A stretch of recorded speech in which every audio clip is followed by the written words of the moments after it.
तो इस वीडियो में हम लोग एपिथेलियम वाले टॉपिक को कंटिन्यू करेंगे। तो मैंने क्या बताया था, epithelium, simple epithelium and compound epithelium. ठीक है, तो सिंपल एपिथेलियम भी 5 पार्ट्स में डिवाइड होता है। पहला है स्क्वेमस एपिथेलियम, दूसरा है क्यूबॉइडल एपिथेलियम, तीसरा है कॉलमनार एपिथेलियम, ठीक है, और चौथा है सिलिएटेड एंड ग्लैंडुलर। तो पहला क्या है, स्क्वेमस एपिथेलियम। क्या है, स्क्वेमस एपिथेलियम। स्क्वेमस एपिथेलियम वो टिश्यू है जो सबसे ऊपरी सतह पर रहता है किसी चीज के, और जो सबसे पहले डैमेज भी होता है और जो सबसे पहले बनता भी है। ठीक है, तो स्क्वेमस एपिथेलियम फर्स्ट लेयर है किसी भी ऑर्गन का, मान सकते हैं, क्योंकि वो सबसे पहले डैमेज होता है और सबसे पहले बनता भी है। ठीक है, तो स्क्वेमस एपिथेलियम होता क्या है, सिंगल लेयर फ्लैटेंड यानी चपटा सेल होता है विथ इनरेगुलर बाउंड्रीज। क्या होता है, चपटा cell with irregular boundaries. Second है, वो कहां पे पाया जाता है, वो पाया जाता है वॉल्स ऑफ ब्लड वेसल्स, मतलब हमारी नसों की वॉल्स पे। और दूसरा है एयर सैक ऑफ लंग्स, वो क्या होता है, एल्व्यूलाई। ठीक है, तो स्क्वेमस एपिथेलियम का काम क्या होता है, स्क्वेमस एपिथेलियम का काम होता है डिफ्यूजन बाउंड्री। क्या होता है, डिफ्यूजन बाउंड्री, जिससे जो गैस या कोई भी लिक्विड एक्सचेंज हो पाए डिफ्यूजन के फॉर्म में। ठीक है, तो नेक्स्ट है क्यूबॉइडल एपिथेलियम। क्यूबॉइडल एपिथेलियम के नाम से ही पता लग रहा है वो किस शेप में होगा, क्यूब लाइक सेल्स। ठीक है, और ये पाया जाता है डक्ट्स ऑफ ग्लैंड, जो हमारे जैसे समूह है, सलाइवा या हमारा पैनक्रियाज है, लिवर है, वो जो सिक्रीशन करता है, वो सिक्रीशन जिस पाथ से गुजरता है उस डक्ट के लाइनिंग पे पाया जाता है, या तो ट्यूबुलर पार्ट ऑफ नेफ्रॉन पे पाया जाता है। Tubular part of nephron kidney में होता है नेफ्रॉन। ठीक है, इसका फंक्शन क्या होता है, इसका फंक्शन होता है सिक्रीशन एंड एब्जॉर्प्शन, या तो सिक्रीट करेगा या तो एब्जॉर्ब कर लेगा। अब कोई चीज एब्जॉर्ब करती है, जैसे हमारी स्मॉल इंटेस्टाइन किसी चीज को एब्जॉर्ब करती है, तो उसमें माइक्रोविलाई होता है, फिंगर लाइक प्रोजेक्शन होती है। अगर ये भी एब्जॉर्ब कर रहा है तो इसमें भी क्या होगा, epithelial of proximal convoluted tubule यानी पीसीटी, ये हमारे किडनी में रहता है, इसमें माइक्रोविलाई होता है। अब माइक्रोविलाई का अंदाजा भी इससे लगा सकते हो क्योंकि एब्जॉर्प्शन भी करता है। नेक्स्ट है कॉलमनार एपिथेलियम। क्या है, कॉलमनार एपिथेलियम। इसके नाम से क्या पता चलता है कि टॉल और सिलेंडर लाइक होगा, मतलब कॉलम जैसा दिखता होगा। इसका जो न्यूक्लियाई होता है वो बेस पे अवेलेबल होता है। कहां पे होता है, बेस यानी नीचे। ठीक है, इसका फ्री सरफेस होता है और इसके पास भी माइक्रोविलाई है। माइक्रोविलाई है तो क्या इसका फंक्शन होगा, सिक्रीशन और एब्जॉर्प्शन का फंक्शन होगा। तो एक क्वेश्चन ऐसा भी आता है, कौन सा टिश्यू है जिसका सिक्रीशन और एब्जॉर्प्शन दोनों का काम हो, वो कौन सा होगा, क्यूबॉइडल एंड कॉलमनार, जिसका सिक्रीशन का फंक्शन भी होगा और एब्जॉर्प्शन का फंक्शन भी होगा। और ये पाया कहां पे जाता है, लाइनिंग ऑफ स्टमक और लाइनिंग ऑफ इंटेस्टाइन। कहां पे, स्टमक की सतह पर या तो इंटेस्टाइन की सतह पर। नेक्स्ट है सिलिएटेड और ग्लैंडुलर एपिथेलियम। नेक्स्ट एपिथेलियम था सिलिएटेड एपिथेलियम। जब columnar and cuboidal epithelium cilia bear करेगा उनके फ्री सरफेस पे, उसे कहेंगे हम सिलिएटेड एपिथेलियम। क्या बियर करेगा, सीलिया ऑन देयर फ्री सरफेस। ठीक है, इसका फंक्शन क्या होता है, सिलिएटेड एपिथेलियम का फंक्शन होता है move particle and mucus in specific direction.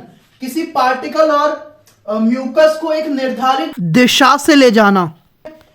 ये पाया कहां पे जाता है, पाया जाता है inner surface of hollow organ, जो ऑर्गन अंदर से बीच से खाली हो वहां पे पाया जाता है, वो है ब्रोंकियोल्स, जो हमारे लंग्स में पाया जाता है, fallopian tubes female reproductive organ में पाया जाता है।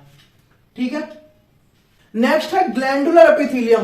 ग्लैंडुलर एपिथेलियम से पता चल रहा है कि हम एक ग्लैंड की बात कर रहे हैं। अब ग्लैंड की बात कर रहे हैं तो सिक्रीशन की भी बात करेंगे। तो जब क्यूबॉइडल और कॉलमनार एपिथेलियम स्पेशलाइज्ड हो जाते हैं सिक्रीशन के वक्त के लिए, उसे कहते हैं ग्लैंडुलर एपिथेलियम। अगर यूनिसेलुलर है, यूनिसेलुलर का मतलब क्या होगा, आइसोलेटेड ग्लैंडुलर सेल, मतलब एक ही सेल की बात करेंगे तो वो होगा goblet cell in alimentary canal. Goblet cell in alimentary canal. Next है मल्टी सेलुलर, मतलब एक से ज्यादा सेल, वो होगा क्लस्टर ऑफ सेल्स। उसका एग्जांपल क्या होगा? Salivary glands. Glandular epithelium on the basis of secretion भी दो पार्ट में डिवाइडेड है। वो दो पार्ट क्या है? दो पार्ट है, एंडोक्राइन एंड एक्सोक्राइन। क्या है? Endocrine and exocrine. अब एंडोक्राइन का अगर हम हिंदी में मतलब जाने, एंडो का मतलब अंदर और एक्सो का मतलब बाहर। एंडो का मतलब अंदर और एक्सो का मतलब बाहर। Endocrine, exocrine. ठीक है, तो मैंने क्या कहा था? On the basis of pouring of secretion. क्या? पोरिंग ऑफ सिक्रीशन मतलब कैसे सिक्रीट कर रहा है? Glands are divided into two categories. क्या है? Glands are divided into two categories. और वो टू कैटेगरीज कौन कौन सी है? वो है फर्स्ट एक्सोक्राइन और सेकंड एंडोक्राइन। एक्सो का मतलब बाहर और एंडो का मतलब अंदर। ठीक है, तो इसका डिफरेंस करेंगे। ये 3 मार्क्स का क्वेश्चन है, सीबीएसई में आ जाता है, वरना नीट में तो आता ही है। एक्सोक्राइन क्या है? Secrete earwax, mucus, saliva, digestive enzyme, oil, milk and other product. ठीक है, ये सारी सिक्रीशन होती किसके थ्रू है? ये सारी सिक्रीशन होती है रिलीज्ड थ्रू डक्ट्स। क्या? Release through ducts and tubes. ठीक है, ये 2 पॉइंट हो गए। नेक्स्ट है endocrine. Endocrine their product are called hormone. क्या कहते हैं? Endocrine product are called hormones. क्या कहते हैं? Hormones. And secreted directly into the fluid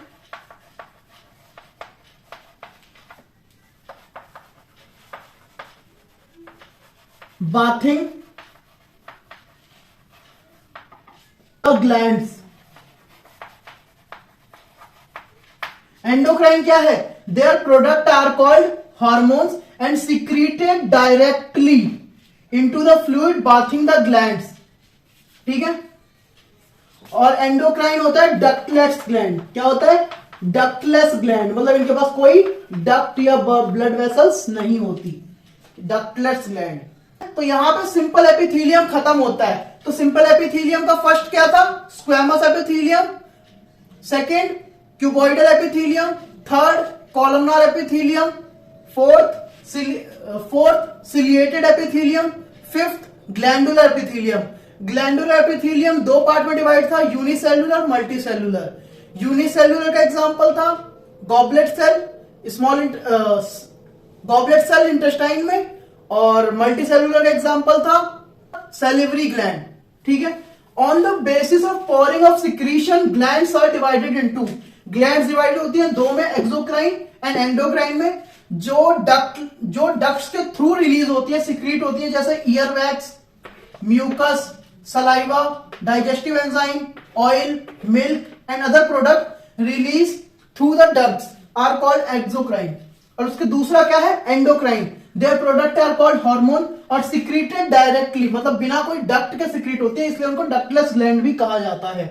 तो यहां पे सिंपल एपिथेलियम खत्म होता है। अब नेक्स्ट है कंपाउंड एपिथेलियम। तो नेक्स्ट टॉपिक है compound epithelium.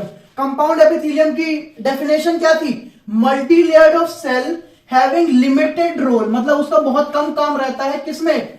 Secretion, having limited role in secretion and absorption. उसका मेन फंक्शन क्या रहता है? मेन फंक्शन है कंपाउंड एपिथेलियम का protection against chemical and mechanical stress, मतलब कोई भी केमिकल और मैकेनिकल स्ट्रेस से बचाव के लिए कंपाउंड एपिथेलियम काम आता है।